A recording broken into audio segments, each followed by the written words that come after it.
కడిగిన ముత్యముల చంద్రబాబు నాయుడు గారు, ఏ తప్పు చేయని చంద్రబాబు నాయుడు గారు ఈ కేసులో బయటపడతారు. ఎవడిన్ని కుట్రలు చేసినా పీక్కునేది, sorry to use this unparliamentary language, నేను సాధ్యమైనంత వరకు ఎప్పుడూ మాట్లాడను. కానీ ఆ సాక్షి రాతలు చూసిన తర్వాత కోర్టు చెప్పింది వేరు, వాళ్ళు రాసేది వేరు. ఈ సందర్భంగా మరి మా సుధాకర్ రెడ్డి గారు, అడిషనల్ అడ్వకేట్ జనరల్, ఆయన అంటాడు ఢిల్లీ లాయర్లు కూలి కోసం వస్తారు, వాళ్ళదే ఉంది, నేను నా ప్రాణం ఇచ్చి పనిచేస్తాను అని మాట్లాడారు. ఇవాళ పేపర్లో చూసా. మరి ఆయన కూలీ తీసుకోకుండానే పనిచేస్తున్నాడా అని నాకు డౌట్ వచ్చింది. నాకున్న సమాచారం మేరకు ఈ 4 ఏళ్ళలో ఒక 20 కోట్ల పైనే అతను బిల్ చేశాడు. నిరుపేదనైన నన్ను ఇలా చేశారని అన్నారు ఆయన. మరి మంచి మంచి బంగ్లాలు కట్టుకున్నాడు ఆయన. Okay, he may be a good lawyer, నేను కాదట్లా. కానీ ఆయన మాటలో ఢిల్లీ లాయర్లు డబ్బులు కూడా వేస్తున్నారు వీళ్ళ దగ్గర, ఈయన ఏదో ఉచితంగా ఆయన ప్రాణం దారిపోతున్నట్టుగా మాట్లాడారు. రాష్ట్ర ప్రభుత్వం నుంచి ఎన్ని కోట్లు ఏజీ గారికి బిల్ చేశారో. సరే, ఏజీ గారు అయితే నేనేమి ఉచితంగా పనిచేయట్లేదు, నేనేం కూలీ డబ్బులకు రాలేదు, ప్యానల్ ఇవ్వటానికి వచ్చాననే బరువైన డైలాగులు ఆయన చెప్పలా. మరి అత్యంత బరువైన డైలాగులు మరి ఈయన చెప్తున్నాడు మా సుధా. ఏమండి సుధ గారు, మీరు ఎంత బిల్ చేశారు ఈ రాష్ట్ర ప్రభుత్వానికి, దయచేసి చెప్పండి. అసలు నేను ఇప్పుడు దాకా రూపాయి కూడా బిల్ ఇవ్వలేదంటే నేను మీకు హ్యాట్స్ ఆఫ్ సుధ గారు అని చెప్తా. అది నాకు చెప్పాల్సిన అవసరం లేదంటే చేయగలిగేది ఏమీ లేదు. విలేకరులు చూడండి, ఏజీగా మీరు ఇలా మాట్లాడకూడదు కదా అని అంటే, ప్రభుత్వం అనేది ఒక వ్యవస్థ, వ్యక్తి కాదు అని ఒక ఇర్రెలవెంట్గా ఏదో నోటుకు వచ్చిన కొటేషన్ ఒకటి కొట్టేసి, and fire is the fire, I'm the fire అని బ్రహ్మానందం గారు అన్నట్టు, ఏదో వ్యవస్థ, వ్యక్తి కాదు, ఏదో సినిమా డైలాగు, అలాంటి డైలాగ్ కొట్టేసి నేను మాట్లాడతాను, నా ఇష్టం నేను మాట్లాడతానంటే ఏముంది, మీ ఇష్టం వచ్చినట్టు మీరు మాట్లాడుకోండి. మిమ్మల్ని ఎవడో ఆపగలిగేవాడు లేడు. ఇంకో 3 నెలల తర్వాత మీరే రిజైన్ చేస్తారు, నాకు వద్దురా బాబు ఈ పోస్ట్ అని. సో అంచేత ఈ 3 నెలల్లో మీ ఇష్టం వచ్చినట్టు మీరు మాట్లాడేసుకోండి. పట్టించుకునేవాడు ఎవడో లేడు. అత్యంగర నా కొడుకులు ఎవరైనా, సారీ అత్యంగర వాళ్ళు ఎవరైనా, ఆ సాక్షి పేపర్ చదివే వాళ్ళు నాలంటి వాళ్ళు. నేనేంటంటే అసలు ఏం రాస్తున్నాడు అనేది జనాలకు తెలియాలి కాబట్టి నేను చదువుతున్నా. తప్పక ఎవరో పెద్దగా చదవట్లేదు. విమానాల్లో పనిచేస్తున్నారు, రైళ్లలో పనిచేస్తున్నారు, అన్ని పేపర్లు తీసుకున్నారు, ఈ పేపర్ ముట్టుకోవట్ల. ఒక అంటరాని పత్రికగానే సాక్ష్యం చూస్తున్నారు. సో కాబట్టి మా సుధా ఏం మాట్లాడినా,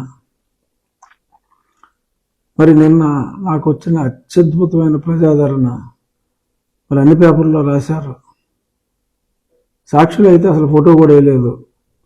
దాదాపు 8 నుంచి 10 గజమాలలతో, క్రేనులతో మరి జనం మరంతా అత్యద్భుతంగా స్వాగతం పలికారు. ఒక్క ఫోటో కూడా వేయలే. నిన్న నేను వచ్చేటప్పుడు తాడేపల్లిగూడెంలో ఒక పెద్ద బైక్ ర్యాలీ, 1000 మోటార్ సైకిల్తో ర్యాలీ చేశారు జనసైన్యం. అలాగే తెలుగుదేశం నాయకులు మరి వలవల బాబ్జీ గారు, ఆయన పెద్ద సమావేశం ఏర్పాటు చేశారు. ఏమీ రాయకుండా ఎవడో గొట్టంగాడు, ఆడి పేరు కూడా ఎవరికి తెలియదు, ఎంపీ రఘురామకృష్ణరాజుకు గుణపాఠం చెప్తా ఉంటే ఈ తొక్కలో సాక్షివాడు అది రాసుకున్నాడు తప్ప. రే, ఎన్ని వేల మంది వచ్చారు, దారి పొరుగున మంగళారతులు పెట్టారా, అది కనపలేదురా నీకు సాక్షి? హక్కుపక్షి ఎవడో సంపత్ కుమార్ గారితో మీరు మాట్లాడించుకుని ఆడవాడ పెద్ద దేశకి నేతగాళ్ళగా అదే పెద్ద మీరు రాసేసుకుని అంటారా సాధించేది. సోషల్ మీడియాలో నేను వచ్చే రోజు రఘురామకృష్ణరాజుని అరెస్ట్ చేస్తారు, అక్కడ ఎస్సీ కేసు పెట్టారు, అది పెట్టారు, ఇది పెట్టారని వచ్చే వాళ్ళని కూడా భయభ్రాంతులకు గురి చేసి ఎయిర్పోర్ట్ గేట్లు మూసేసి చెదరగొట్టి 1000 పైన కార్లు వస్తాయి, 20 కార్లే లోపలికి రానిచ్చి ఆ తర్వాత కాన్వాయ్ని కూడా ముక్కలుగా విడగొట్టినప్పటికీ కూడా ఎన్ని కుట్రలు చేసినా సరే మరి ప్రజల్లో మీకున్న వ్యతిరేకత, తెలుగుదేశం జనసేనపై ప్రజలకున్న ఆప్యాయత కనపడింది. ఇంకోటి మొదలెట్టారు, ఈ పిల్ల సజ్జలగడి సోషల్ మీడియాలో రఘురామకృష్ణరాజుకి టీడీపీలో జనసేనలో పాపం టికెట్ లేదంట అని కూడా తింగర్లా కొడుకులు మొదలెట్టారు. ప్రతి ఊరిలో జనసేన టీడీపీ నాయకులు అందరూ కూడా కలిశారు. అందరూ కలిసే మేము ముందుకెళ్ళాం.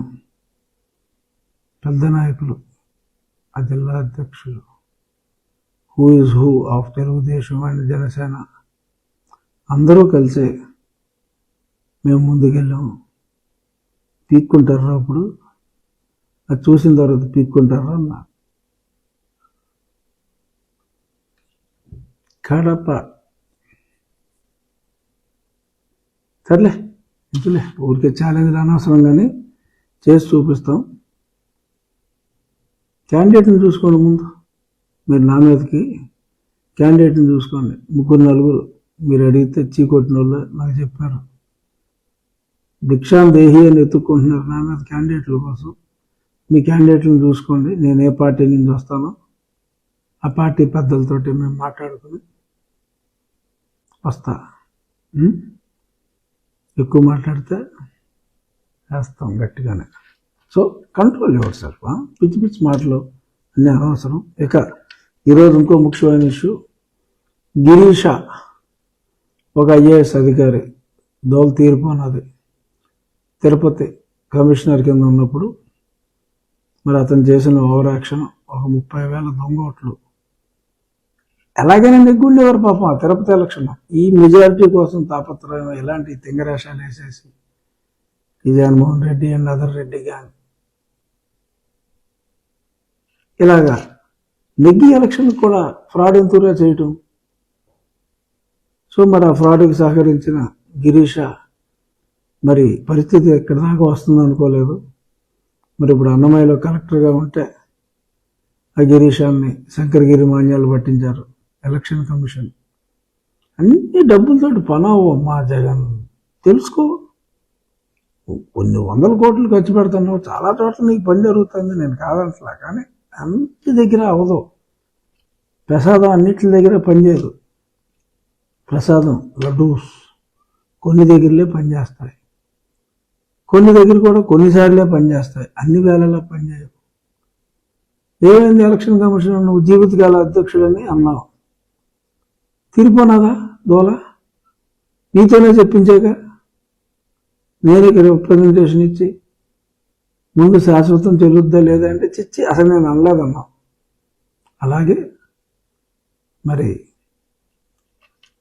ఈ గిరీష గారు మరి ఆయనకి సస్పెండ్ అయిన తర్వాత, క్షౌరం అయిన తర్వాత మరి మిగిలిన అధికారులు ఆ క్షౌరాన్ని చూసైనా వివరం తెచ్చుకొని పిచ్చి ఆశ లేకుండా చట్టాన్ని గౌరవించి ఖచ్చితంగా మీరు ఇంకో 10,000 ఓట్లు యాడ్ చేసినా కూడా నెగ్గే పరిస్థితి లేదు. మీ అందరూ ఉద్యోగాలు కోల్పోతారు. మీ తరానికి, మీ వచ్చే తరానికి కూడా మరి జగన్మోహన్ రెడ్డి గారు ఏమైనా ఆఫర్ చేస్తే చేశారేమో నాకు తెలియదు. కానీ దయచేసి క్రెడిబిలిటీ పోగొట్టుకున్న తర్వాత ఎంత డబ్బున్నా ఉపయోగం లేదు. So please give importance to credibility. ఇవాళ గిరీష గారికి ఏముంది క్రెడిబిలిటీ? రేపు పొద్దున్న కలెక్టర్ గారు అని ఎవరైనా అంటారా? కలెక్టర్ అంటారు. ఇటువంటి పనికి మాలిన ఉన్నాయి. సో దయచేసి ఐఏఎస్, ఐపీఎస్ అధికారులకి నా విన్నపం, విజ్ఞప్తి ఏంటంటే